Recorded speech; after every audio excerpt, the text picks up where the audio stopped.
Hi, I'm Tiffany Earle and I'm a LEMI founder. Today's homeschool mentor moment is about a Georgia principle called self-validation. Have you ever wondered why some kids have the I can attitude when others have the I can't attitude? Well, self-validation gives the I can attitude. So while I'm over here pruning my roses, I'm going to tell you two stories. One story is about one of my little sisters. And I have to be careful so that I don't get myself with the thorns over here. My daughter majored in horticulture, and just last week she taught me how to prune our roses, which I'm super excited about.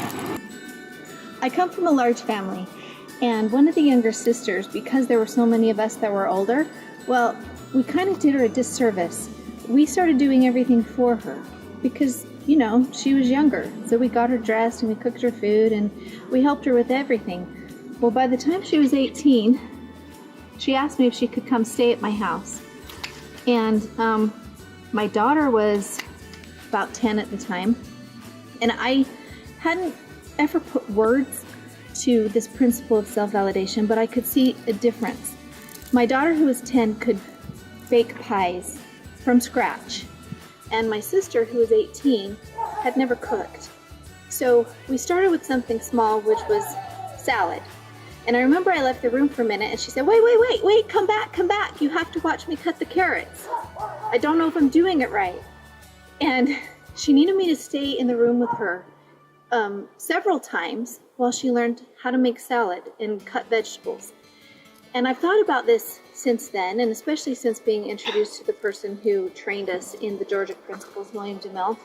And when he taught me about self-validation, I realized, holy cow, a 2-year-old says to us all the time, look at me, watch me. The 3-year-old says it, watch me. And it's because they're growing in self-validation where they learn that they can do new things. They learn that they can do hard things.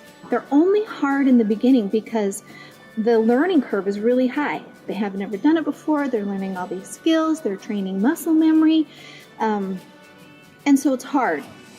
And they need that encouragement to be watched. You cannot leave a 3-year-old for longer than 10 seconds because they want to be watched.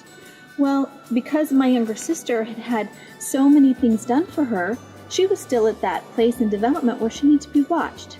Now she doesn't anymore. She's got a lot of self-validation. She knows she can do hard things because she's done them before. That's what it means to have self-validation. Like me, I had never pruned roses before. My daughter last week said, Mom, it's time to prune the roses. And she brought me out here and she started teaching me, and now I know I can do it. And I know I can do other hard things because I've done new things. Let me share one more example. In Shakespeare Conquest, the students have a race. Shakespeare Conquest is a class for kids. They usually start when they're 12 years old. It's a scholar project, and his assignment was a race to see which of the class could read, watch, or listen to 17 Shakespeare plays. And he wanted to be crowned king first. Any who accomplished it could be crowned king, but he wanted to be first. So watch, read, or listen to 17 Shakespeare plays. Well, let me tell you, last year, he could only read on a 3rd grade level. So I did not think that this 5th child of mine, when the other 4 were not crowned king or queen first, I didn't think that he had a chance. But I knew what my job was. My job was to facilitate his goal.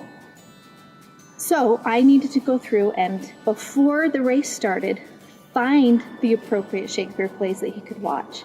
Find a place on the internet where he could listen and read. You know, that took a lot of work. It took a lot of prep for me to get all of the resources together, because my job was to facilitate. His mentor's job was to inspire him. And they had done their job. He wanted this. And so sure enough, the timer started after that first day of class. He came home, he started watching those plays. At first, he may not have understood them, but by the second day, he had his other friends over and they were in there giggling and laughing at Shakespeare. And sure enough, he was the first boy to finish and he was crowned king. That gives self-validation. All right, I printed this picture of him. You can get in up close, you can see him. He's got a rose in his mouth, he's got a certificate, he's got his crown, and he loves Shakespeare. Here he is again, the reward ceremony with some of the other kings and queens. All right, that's the principle. It's a Georgix principle, and I'm happy to share that with you today. Please remember to like and share and make comments. We'd love to hear about how you teach self-validation in your home. Also, if you're interested in becoming a Shakespeare or a Georgix mentor, click below to learn how.